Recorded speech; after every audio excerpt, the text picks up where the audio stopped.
gold lender of Babylon. 50 pieces of gold. Never before had Rodan, the spearmaker of old Babylon, carried so much gold in his leather wallet. Happily down the king's highway from the palace of his most liberal majesty he strode. Cheerfully the gold clinged as the wallet as his belt swayed with each step, the sweetest music he had ever heard. 50 pieces of gold, all his. He could hardly realize his good fortune. What power in those clinging discs! They could purchase anything he wanted. A grand house, land, cattle, camels, horses, and chariots, whatever he might desire. What use should he make of it? This evening, as he turned into a slight street toward the home of his sister, he could think of nothing he would rather possess than those same glittering, heavy pieces of gold, his to keep. It was upon an evening some days later that a perplexed Rodan entered the shop of Mathan, the gold lender and dealer in jewels and rare fabrics. Glancing neither to the right nor to the left at the colorful articles artfully displayed, he passes through to the living quarters at the rear. Here he found the gentle Mathan lounging upon a rug, partaking of a meal served by a black slave. "I would counsel with you, for I not know what to do." Rodan stood solidly, feet apart, hairy breast exposed by the gaping front of his leather jacket. Mathan's snarl shallow face smiled a friendly greeting. "What indiscretions have you done that you seek the lender of gold? Have been unlucky at the gaming table? Or have some plump dame entangled you? For many years have I known you, yet never have you sought me to aid you in your troubles. No, not such as that. I seek no gold. Instead, I crave your wisdom. Hear what this man does say. No one comes to the lender of gold for advice. My ear must play me false. They listen true. Can this be so? Rodan, the spearmaker, does display more cunning than all the rest, for he come to Mathan not for gold, but for advice. Many men come to me for gold to pay for their follies, but as for advice, they want it not. Yet who is more able to advise than the lender of gold, to whom many men come in trouble? You shall eat with me, Rodan, he continued. You shall be my guest for the evening. And he commanded of the black slave, drop a rug for my friend Rodan, the spear-maker who comes for advice. He shall be my honored guest. Bring him much food and get for him my largest cup. Choose well of the best wine that he may have satisfaction in the drinking. Now, tell me what troubles you. It is the king's gift. The king's gift? The king did make you a gift and it troubles you? What manner of gift? Because he was much pleased with the design I did submit to him for a new point of the spear of the royal guard, he did present me with 50 pieces of gold, and now I am much perplexed. I am besieged each hour the sun does travel across the sky by those who would share it with me. That is natural. More men want gold than have it, and would wish one who comes by it easily to divide. But can you not say no? Is your will not as strong as your fist? To many I can say no, yet sometimes it would be easier to say yes. Can one refuse to share with one's sister to whom he is deeply devoted? Surely your own sister would not wish to deprive you of enjoying your reward. But it is for the sake of Araman, her husband, whom she wishes to see a rich merchant. She does feel that he has never had a chance, and she beseeches me to loan to him this gold, that he may become a prosperous merchant and repay me from his profits. My friend, resumed Mathan, it's a worthy subject you brought to discuss. Gold brings unto its possessor responsibility and a changed position with his fellow men. It brings fear lest he lose it or it be tricked away from him. It brings a feeling of power and ability to do good. Likewise, it opportunities whereby his very good intentions may bring him into difficulties. Have you ever heard of the farmer of Nineveh who could understand the language of animals? I will not tell it to others, for it's not the kind of tale men like to tell over the bronze-caster's porch. I will tell it to you, for you should know that to borrowing and lending there is more than the passing of gold from the hand of one to the hands of another. This farmer, who could understand what the animals said to each other, did linger in the farmyard each evening just to listen to their words. One evening he did hear the ox bemoaning to the donkey the harshness of his lot. "I do labor pulling the plough from morning until night.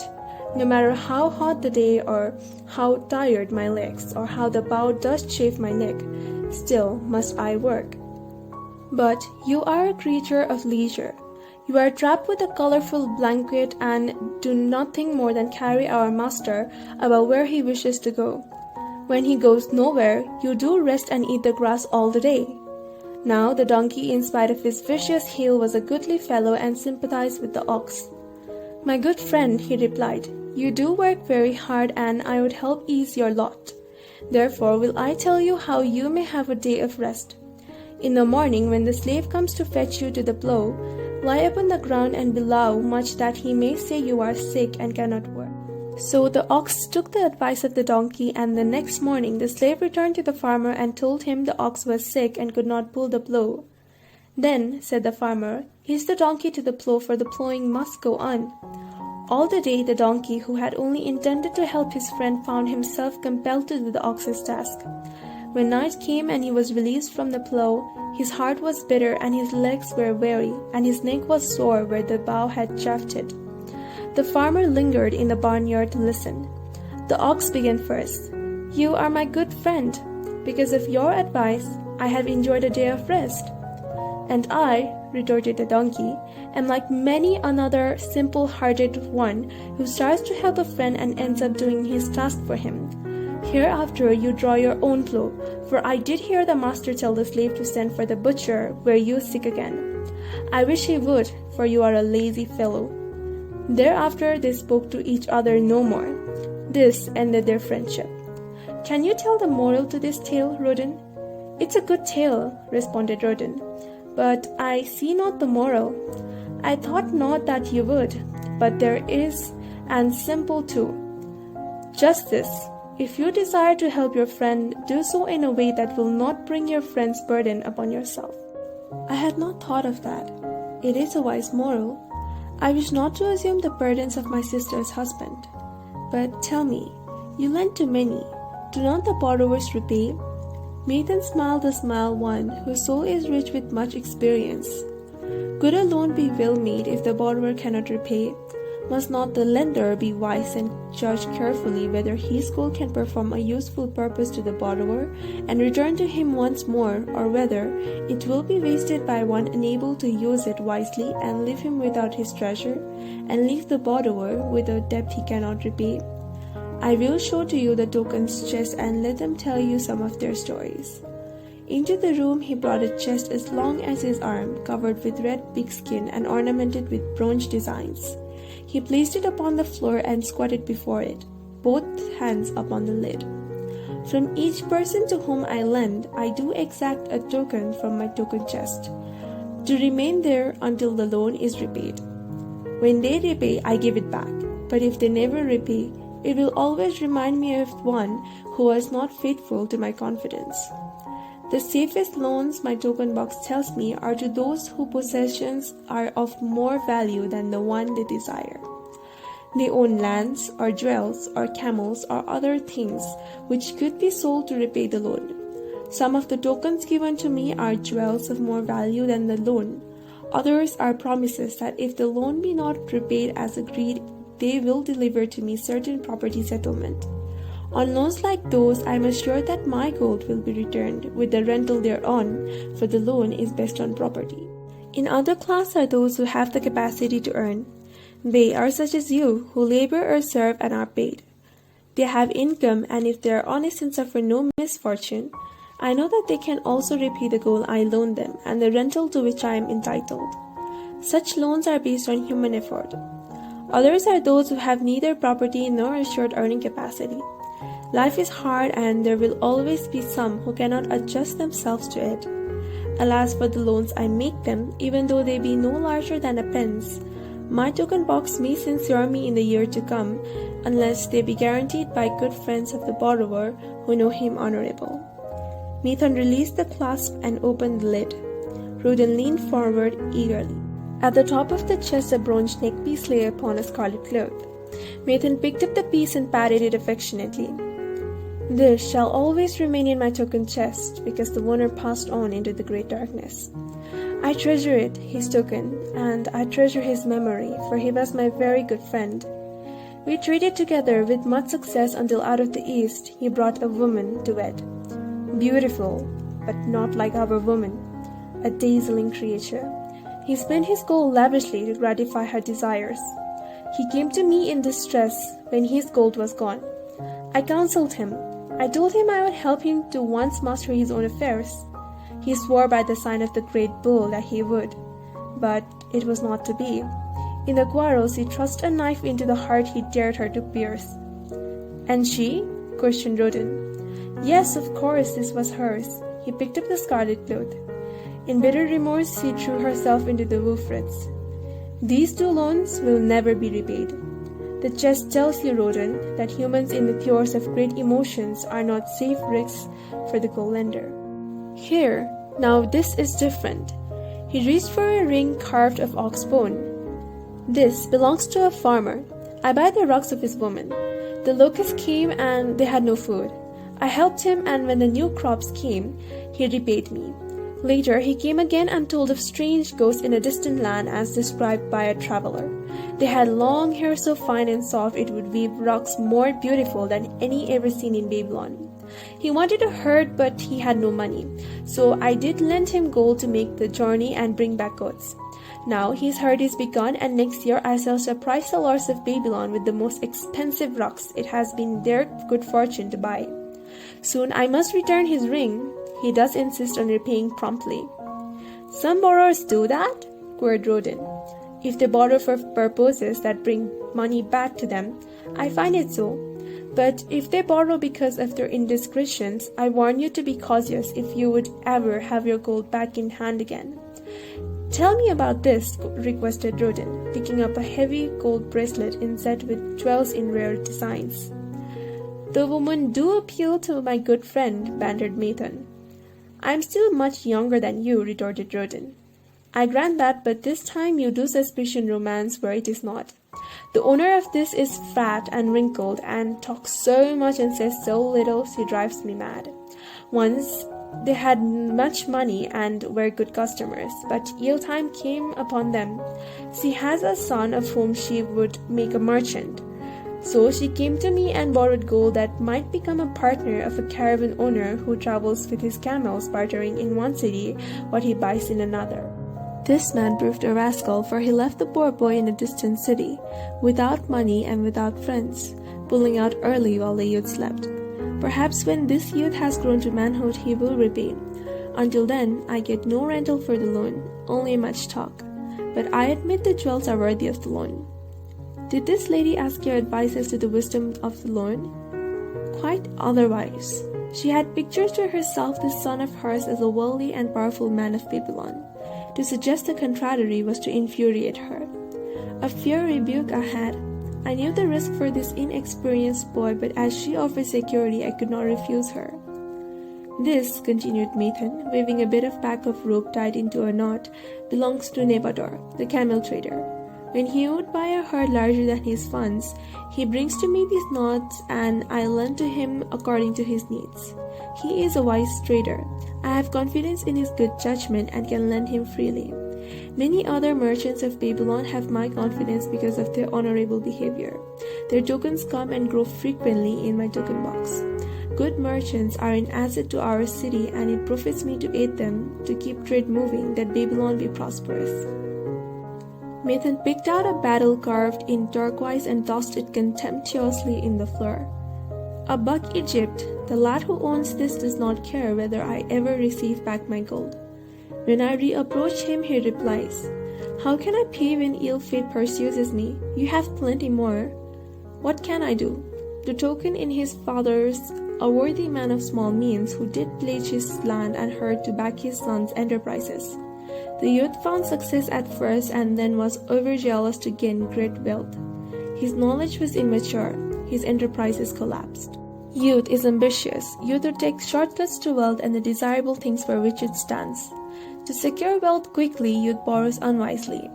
Youth never having to experience cannot realize that hopeless depth is like a deep pit into which one may descend quickly, and where the brightness of the sun is overcast and night is made unhappy by restless sleeping. Yet I do not discourage borrowing gold. I encourage it. I recommend it if it be for a wise purpose. I myself made my first real success as a merchant with borrowed gold. Yet, what should the lender do in such a case? The youth is in despair and accomplishes nothing. He is discouraged. He makes no effort to repay. My heart turns against depriving the father of his land and cattle. You tell me much that I am interested to hear, ventured Roden, but I hear no answer to my question. Should I lend my 50 pieces of gold to my sister's husband? They mean much to me. Your sister is a sterling woman, and whom I do much esteem. Should her husband come to me and ask to borrow 50 pieces of gold, I should ask him for what purpose he use it. If he answered that he desired to become a merchant like myself and deal in jewels and rich furnishings, I would say, what knowledge do you have of the ways of trade? Do you know where you can buy at lowest cost? Do you know where you can sell at a fair price? Could he say yes to these questions? No, he could not, Roden admitted. He has helped me much in making spears, and he has helped some in the shops. Then would I say to him that his purpose was not wise? Merchants must learn their trade. His ambition, though worthy, is not practical, and I would not lend him any gold. But supposing he could say, yes, I have helped merchants much. I know how to travel to Smyrna and to buy at low cost the rugs the housewives weave. I also know many of the rich people of Babylon to whom I can sell this at large profit. Then I would say, your purpose is wise and your ambition honorable. I shall be glad to lend you the 50 pieces of gold if you can give me security that they be returned. But would he say, I have no security other than that I am an honorable man and will pay you well for the loan? Then would I reply, I treasure much each piece of gold. Were the robbers to take it from you as you journeyed to Smyrna, or to take the rocks from you as you returned, then you would have no means of repaying me, and my gold would be gone. Gold, you see, Roden, is the merchandise of the lender of money. It is easy to lend. If it is lent unwisely, then it is difficult to get back. The wise lender wishes not the risk of the undertaking, but the guarantee of safe repayment. Then go to her and say, 3 years I have labored each day except fast days, from morning until night, and I have denied myself many things that my heart craved. For each year of labor and self-denial I have shown 1 piece of gold. You art my favorite sister, and I wish that your husband may engage in business in which he will prosper greatly. If he will submit to me a plan that seems wise and possible to my friend Nathan, then will I gladly lend to him my savings of an entire year, that he may have an opportunity to prove that he can succeed. Do that, I say, and if he has within him the soul to succeed, he can prove that he may have an opportunity to prove that he can succeed. Do that, I say, and if he has within him the soul to succeed, he can prove it. If he fails, he will not owe you more than he can hope someday to repay. I am a gold lender because I own more gold than I can use in my own trade. I desire my surplus gold to labor for others and thereby earn more gold. I do not wish to take risk of losing my own gold, for I have labored much and denied myself much to secure it. Therefore I will no longer lend any of it, for I am not confident that it is safe and will be returned to me. Neither will I lend it here I am not convinced that its earning will promptly pay to me. I have told to you, Roden, a few of the secrets of my token chest. From them you may understand the weakness of men and their eagerness to borrow, that which they have no certain means to repay. From this you can see how often their high hopes of the great earnings they could make, if they but had gold, are but false hopes they have not the ability or training to fulfill. You, Roden, now have gold which you should put to earning more gold for you. You are about to become even as I, a gold lender. If you do safely preserve your treasure, it will produce liberal earnings for you and be a rich source of pleasure and profit during all your days. But if you do let it escape from you, it will be a source of constant sorrow and regret as long as your memory does last. What do you desire most of this gold in your wallet? To keep it safe. Wisely spoken, replied Nathan approvingly. Your first desire is for safety. You think that in the custody of your sister's husband, it would be truly safe from possible loss? I fear not, for he is not wise in guarding gold. Then be not swayed by foolish sentiments of obligation to trust your treasure to any person. If you would help your family or your friends, find other ways than risking the loss of your treasure. Forget not that gold slips away in unexpected ways from those unskilled in guarding it. As well, waste your treasure in extravagance as let others lose it for you. What next after safety do you desire of this treasure of yours? That it earn more gold. Again, you spoke with wisdom. It should be made to earn and grow larger. Gold wisely lent may even double itself with its earnings before a man like you grows old, if you risk losing all that it would earn as well.